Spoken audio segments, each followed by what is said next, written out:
Good, Sam. Good. You're on. All right. Good. We're back. We're back. Sorry about that temporary problem. Back to like recapping what we did 2 days ago. What we did 2 days ago is we were presented with this accumulator function and we used it to like discover the fundamental theorem of calculus. And we said things like this. What is happening to this function on the interval -4, 0? This g function. Well, we're asking the function, is g increasing or is g decreasing? Note, this is mildly subtle, that built into the definition of increasing and decreasing is what happens as x moves to the right. What we are, remember the definition of increasing is move right, go up. And the definition of decreasing is move right, go down.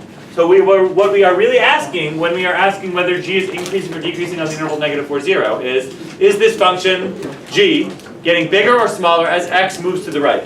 And our conversation that we had at the time was, yeah man, as x moves to the right, I draw more and more rectangles, and as x moves to the right, drawing more and more rectangles, on this interval, every time I draw a rectangle, g just got bigger. Agree? And so we said that g is increasing on this interval -4, 0. And then we continued, this was 2 days ago, having the conversation, what is happening on the interval 0, 6? And what we concluded on the interval 0, 6 is that as we move to the right, every time I draw one of these upside down rectangles, which is what's happening as x is moving to the right, they're contributing negatively towards the Riemann sum, and so therefore g is decreasing.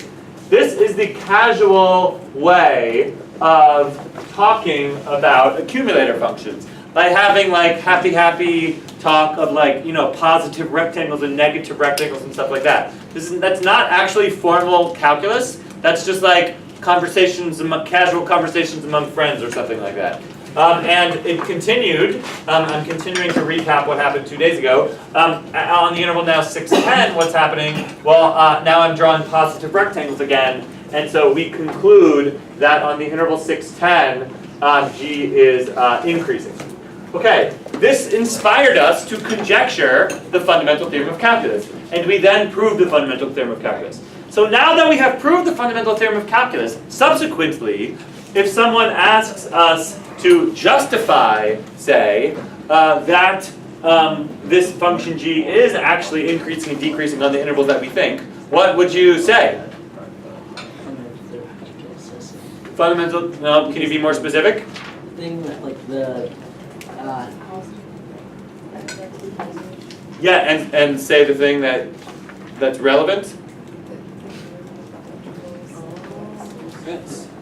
And Mr. Lopez says, note that by the FTC, literally this is what the FTC says, what we now know is that the derivative of an integral of a function is that function. And so what is the derivative of g? Everyone? It's just f, like full stop. The derivative of g is f, just like fact. This has been proven yesterday by us as well as understood. Okay, therefore, if you were asked on like a test in my class or an AP exam or something like that, when is this function g increasing and decreasing, you should not ramble on about rectangles and upside down rectangles and other kinds of things like that, because that's casual talk among friends. What you should do to justify it is simply assert that the fundamental theorem of calculus, a proven theorem, tells us that the derivative of g is f. And now that you know that the derivative of g is f, what Anna's saying is just apply known facts about like when, what happens when the derivative is positive or negative. What do we know? We know that when g's derivative is positive and g's derivative is f, g is increasing, right? Everyone with me? I'm saying things that you might have understood already, but on the interval 0, 6, since the derivative of g is f and f is negative, if the derivative of g is negative on this interval, then by our previously proven theorem in March, g is decreasing. Get it? Okay, good. And then there was this other question that was still on page 1. Where does g have a relative maximum? Where does g have a relative maximum? Everyone, some people find this really easy, but some people find this really hard. I think this is like very theoretical. Can I get a check? 0. Check says that x equals 0. So he thinks that g has a relative max at x equals 0. Check, how do you know? Well, it's -4 to 0. It's adding, and then after that, it's going down. Okay, good. Check is doing a good thing called thinking and understanding. But what he just said, if I may paraphrase, is hey, Mr. Rose, I pretty much understand what's going on here. What's going on here is I'm adding rectangles, and I keep adding and adding and adding. As I'm adding these positive rectangles, G is getting bigger. Is everyone feeling this? But then as soon as I start adding these negative rectangles, now G is getting smaller. So x equals 0 is the place where I stopped adding positive rectangles and started adding negative rectangles. That is 100% correct. And though that is a good way of like understanding what is going on, it is not a good way of like writing down formally a justification for why we know there's a relative max there. Check, back to you again. What is the like way generally that we show that we have a relative max somewhere? The first derivative. The first derivative test. Is there a way to apply the first derivative test here? Yes. Wait, I think you probably do see it, but I've just put you on the spot. What? How? The derivative of the integral is Yeah, it's the same thing again, right? It's the same thing. You have to really just feel it that since G prime just is F, right? Then G has a relative max at x equals 0 because G prime, which is F, changes sign from positive to negative at x equals 0. Sorry, my handwriting got a little bad there, but does everyone see what's going on here? I am just doing a straight justification of this fact that there's a relative max at x equals 0 by applying the first derivative test. And I'm applying the first derivative test to say that there's a change of sign in G prime, because G prime just is F. And the fact that there's a change of sign in F is just apparent for looking at the graph. Are we good? I want you to be able to do the deep understanding and also the formal statements. Any questions? Okay, let's answer the rest of these questions then really quick. Where is there a relative minimum? At x equals 6. Yes, Jeff and others say at x equals 6. Jeff, how are you doing that? Like the understanding way or the just doing it way? Because there's negative triangles up until 6, and after 6 is triangles. Yeah, rectangles, but yes. Yeah, Jeff says, dude, up until 6, I'm adding negative things. So I'm sort of taking away from G by adding these negative rectangles. And then starting at 6, I start adding positive rectangles again. Okay, but that's what I call casual talk among friends. That's a good way of understanding what is going on, but it's not a good thing to write down, because rambling about positive rectangles and negative rectangles is not really calculus. It's just sort of thinking or something. What is the formal way to do it? It just goes back to the first derivative test again, right? Since the derivative of G just is F, as F goes from negative to positive at x equals 6, then that's just saying that G prime changes from negative to positive. And if the derivative of G changes from negative to positive, then there's a relative min. How are we feeling? So subsequently, if I tell you to justify that, you'll be able to do it. Good. Maybe a little bit of a harder question. What is the absolute maximum of this function? That 18 minus 25 over 2. What is the absolute maximum value of this? Can I get a green red marker? 0, 0. So the maximum is like a y value. Yeah.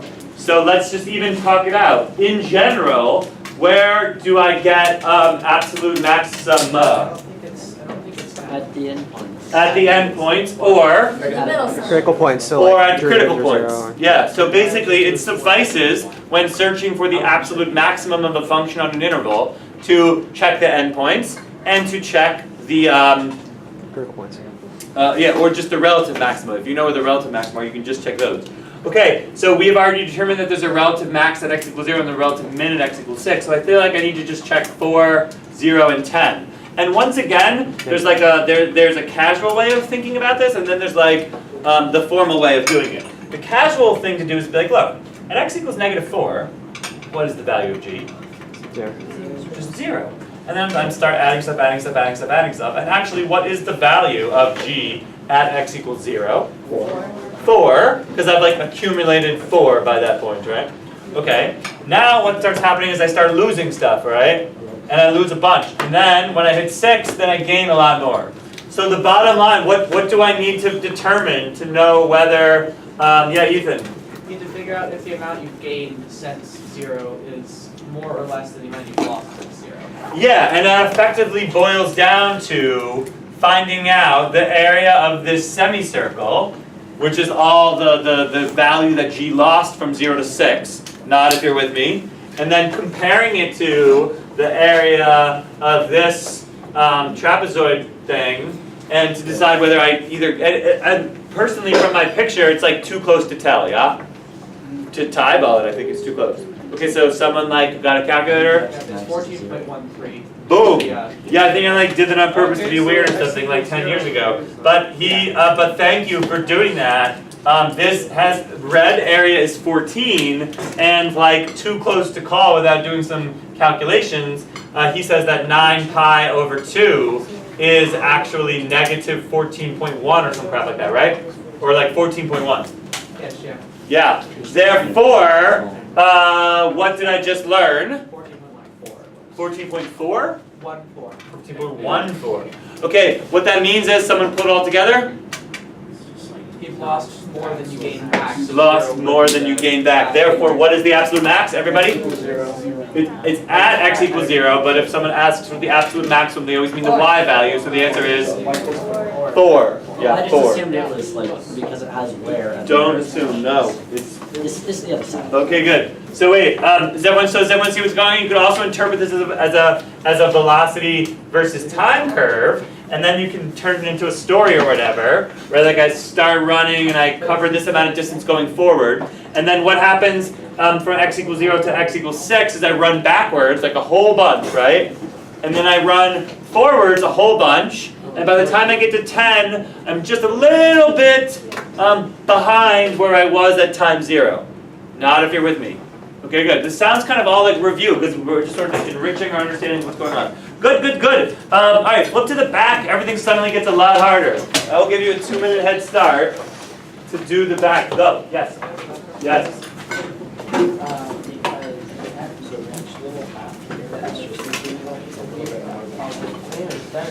This was like really geometrical. It's going to be 0. And then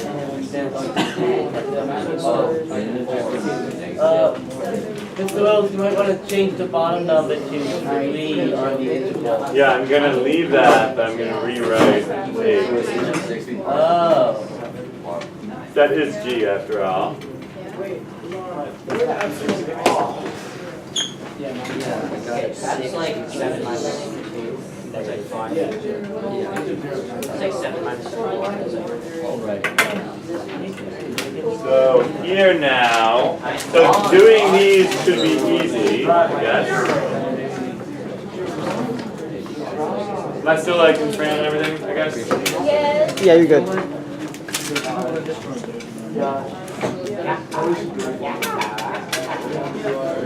Actually, yeah, all the way over to like the edge of that second big white poster is covered.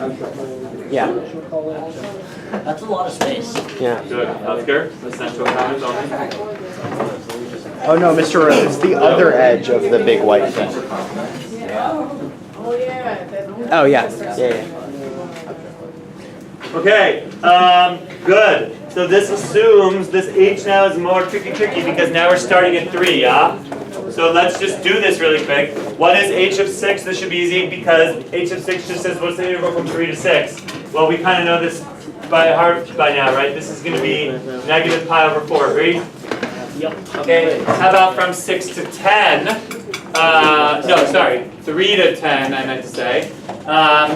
Then that will be negative pi over 4 plus all that other stuff, which is 14. So it's 14 minus 9 pi over 4, good? H of 3 is just going to be 0, because that's the interval from 3 to 3. All right, now we have to start getting a little complicated, right? What is H of 0? Well, H of 0 is the integral from 3 to 0. So when this happens, you have to get a little suspicious. What is the integral from 3 to 0? You have 2 ways to do this. There's like the casual deep understanding way, and then there's the I'm just going to do it way. The casual deep understanding is to say, okay, I am integrating from 3 to 0.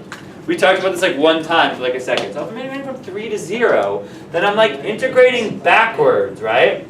So watch me go backwards from 3 to 0. What am I doing? What's up with these rectangles? Talk to me about them. Negative. You're going back. You're backwards, so it has to be. Yeah. It's negative. They are backwards, upside down rectangles, right? That is exactly right. My delta x's are negative because I'm going from 3 to 0, but my rectangles are also upside down. These are not technical terms. Do not use these on a test, but among friends, you can refer to these as backwards, upside down rectangles. And how do backwards, upside down rectangles contribute to the Riemann sum? Positively. Positively, because, right? And so we should not be surprised to find that the answer to this problem is, in fact, 9 pi over 4. Do you agree? Yeah. The other way to do it is to just do it by applying the sort of theorem or whatever on integrals that the integral from 3 to 0 is the opposite of the integral from 0 to 3. And then if you do it this way, you're going to get the same thing, of course, right? Because then this is the opposite of the integral from 0 to 3, which would be negative 9 pi over 4. Who is with me? Good. H of negative 2, therefore, will be this stuff. And okay, now I have to go like further, right? I have to go out to negative 2. But now what are these rectangles? They're backwards positive rectangles, which contribute negatively, and therefore you get as an answer here, I guess, this is going to be 9 pi over 4 minus 2, and this one would be 9 pi over 4 minus 4. Sorry. Do you agree? Stop talking. Really annoying. Good. So, now come the deep questions. And being annoying is bad, just to clarify. Alright, on what intervals is H increasing? Okay, I think it actually is a little bit more clear maybe to go through interval by interval and talk about what's going on. Okay, let's do like the really easy ones first. What's happening on the interval from 3 to 6? What's happening with H? Definitely decreasing, because now we're going to the right and we're just adding negative rectangles, so that's like pretty chill. And on the interval 6 to 10, what is it doing? It's just increasing, because again we're adding positive rectangles. Where it starts getting hard is when you're considering an interval to the left of 3. Like on the interval from 0 to 3, what is happening to H? First of all, what are your thoughts? Everyone just shout out the answer. Wait, yes, 0 to 3. Decreasing. 0 to 3. decreasing.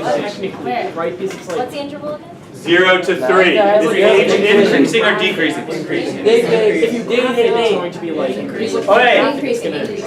Okay, good. Good. In the classroom of the future, we will have like buzzers or something, but we'll probably just lose them and they'll get broken. I think I heard about 50-50, increasing, decreasing. Okay, this is pretty hard. Let's be very careful about this. And then we'll never talk like this ever again. This is the deep understanding like moment. Well, 0 to 3.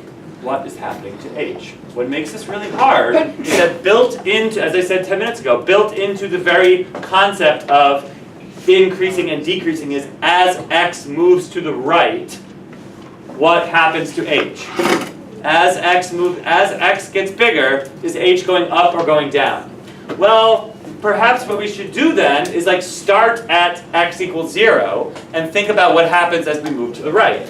Well, if I start at x equals 0, then to some extent I have like somehow like already integrated backwards from -3 to 0 or something like that, right? These rectangles are like already here. And now, this is the part that gets really tricky.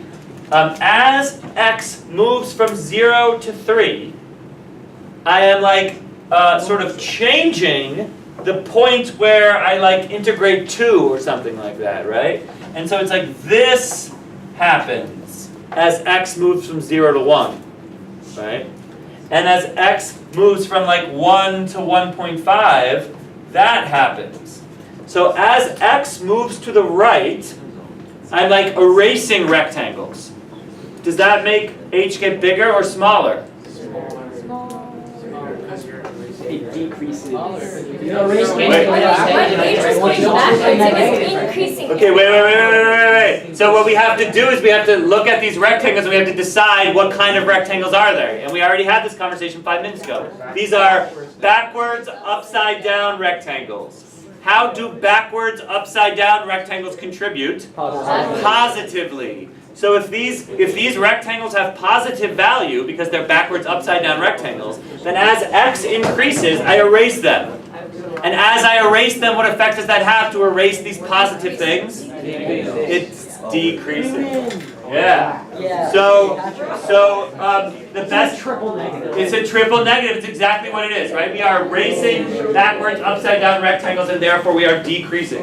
Okay, wait. Stay with me. Let's just if you didn't totally get that, there's like a second try, which is right now, which is what's happening on the interval from -4 to 0.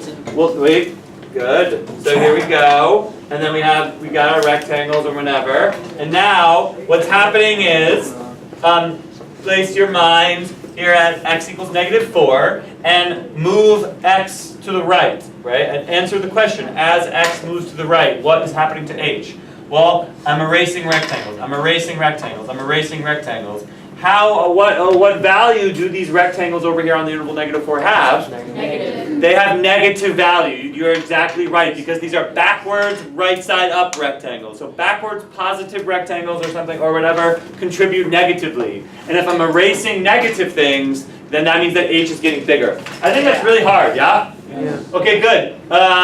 Is there another way that we can do this problem that doesn't involve all this like weird, trippy, casual talk about backwards, upside down rectangles and other strange things like that? Mr. Russ, Yeah. Would you consider like the interval from 0? Wait, hold on. I don't want side questions. No side questions. Answer my questions. Is there another way to do this? Sorry, man. Sure. What is it? I don't know. No, you do know. It's Annika. like where the function is positive or negative, like corresponds to where it's. Wait, just settle this. Just settle this once and for all in a way that makes total, complete sense. Oscar. Invoke the fundamental theorem of calculus. Oscar says invoke the fundamental theorem of calculus.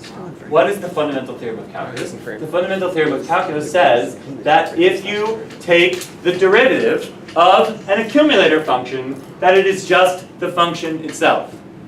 Okay, now, yesterday and previously when we discovered the fundamental theorem of calculus, we thought of x as being a point to the right of 3. And all of our pictures and all of our thinking and all of our conversation was sort of contingent on that. But the proof itself is just the proof, man. And I promised you, or I at least hinted at, that the fact that this lower limit of integration is just totally irrelevant. And in fact, in the proof, it just falls out, right? And so what you're seeing now, if you really trust the fundamental theorem of calculus, and you should, then Oscar says, dude, the derivative of h just is f, like fact. And therefore, what did we end up learning? We ended up learning exactly what we would have expected if we truly trusted this fact. Because where is h increasing? Precisely when, what I read positive here, I meant increasing. What we learned is that my h function was increasing precisely when my f function is positive. And when is h decreasing? Precisely when f is negative and f is h's derivative. How are we feeling about this?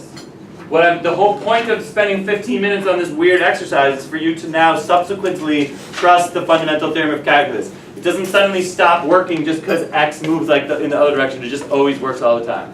Good. Okay. There's even one yes. It also, never mind. Sorry. Okay, good. There is even like another sort of maybe even more clear way to get our heads around what's going on here, and that is to consider the relationship between h and g. What is the relationship between h and g? What is the relationship? Michio. Isn't g like h minus or plus e integral from like -4 to 3? Okay, Michio's on the right track. I mean, he might even have just been totally right. But of course, what's one quick thing we can say about h and g? They have the same derivative. I don't know what this means. They have the same derivative, so they presumably differ by a constant, right? But could we make that more concrete? That's what Michio was trying to do. I think we can make that more concrete. After all, let's just take g. What is g? G is the integral from -4 to x of f of t dt. Is there a way that you can see to write that in terms of h? I think we should all see this now, right? Or half of us should or something. The integral from -4 to x is just -4 to 3 plus -4 to 3 plus the integral from 3 to x. Just fact, right? Does everyone see what's going on here? I think this is like worth doing. And so, what we have just learned, in fact, is that g is just this integral plus this is just h. In other words, of course these two functions differ by a constant. And I can even be more precise about the constant by which they differ. G is an accumulator function which starts accumulating area here at x equals 4. H just starts at x equals 3. So of course these two are going to always differ by a constant, and they're always going to be increasing at the exact same rate because they're gaining and losing area underneath the same function. And the constant that they differ by is just how much sort of change in position happened when g got its head start, right? And in fact, we can just compute this integral, the integral from -4 to 3, and it just, in fact, just is 9 pi over 4, 4 minus 9 pi over 4, right?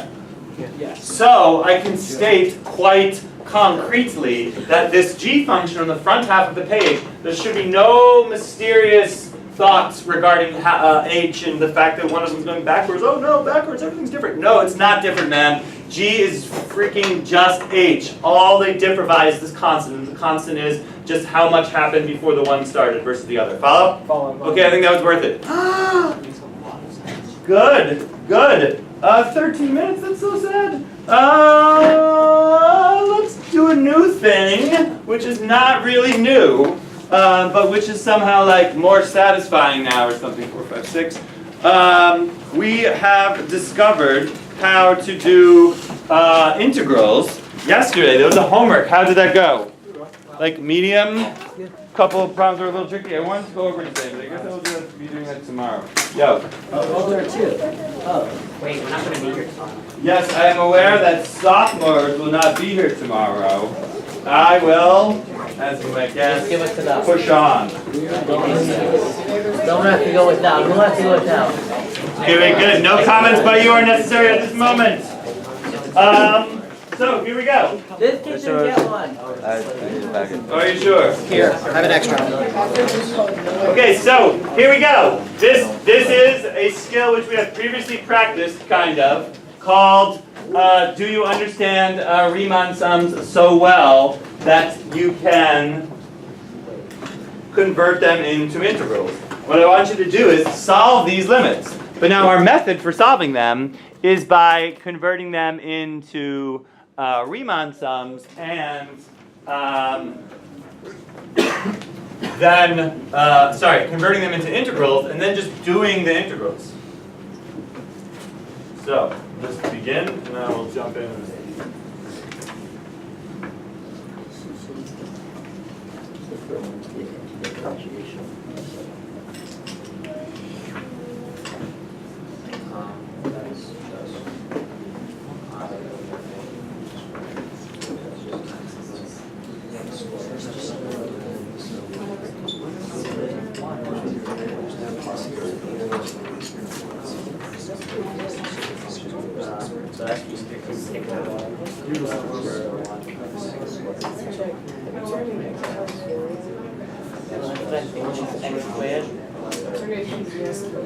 Jeff, we're doing this now. Good.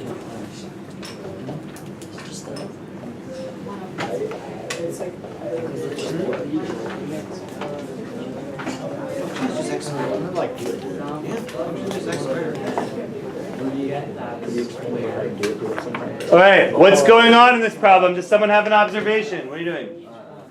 Yeah, stop. Someone have an observation. What appears to be going on here? Does this look like a Riemann sum to you, Sam Sheldon? Yeah, and like delta x is like 1 over n, which means that the interval is 1y. Yeah, so, okay, yeah, so Sam says, this to me looks kind of like a delta x. So like conjecture or something, you know, delta x is 1 over n, or something like that, okay? But I think there's a little bit more than that going on, so go keep talking, or someone else take over. Or keep talking. It's like a string of like adding 1 over, or I over n squared. Yeah, he says, look, I don't know, I've been doing Riemann sums for a couple weeks now, so it appears that I seem to be, my input, it seems to have some kind of function going on here. The function looks like x squared, and it seems that the inputs to this function, which I interpret as kind of heights of rectangles or something, appear to be like skipping by 1 over n. So I think I know exactly what's going on here. This is kind of what was expected of you. I personally think the picture is appropriate because I think it helps sort of clarify what's going on. Some of you, what I saw some of you doing is just actually just ignoring sort of the thinking and just converting it into a Riemann sum and then just doing it. That's kind of what you did, right? Or no, you converted it in your role. So you can write it as a sum, but sort of sigma notation is not really necessary per se for this problem. But what is maybe necessary is like observing every little thing that's going on, and I think Sam has done that. What we have here is like 1 over n, and like 2 over n, and like 3 over n, and if this is the x squared function, then what we have going on here is like rectangle, rectangle, rectangle, etc. And each one of these rectangles is 1 over n wide, and like whatever I get tall. And so I have decided, is everyone with this now? What is this? Specifically, the integral from 0 to 1. 0 to 1 of x squared, which we just like know this one by heart now. I think it's come up so often. Answer is 1/3. Yep. And you could also just do it with the FTC. FTC says that it's x cubed over 3, evaluated at 1 and 0, and so indeed we do get 1/3. Cool? Okay, good. That was an easy little warm-up. Next problem, number 2. Basically the same thing, but slightly more challenging because something weird happens.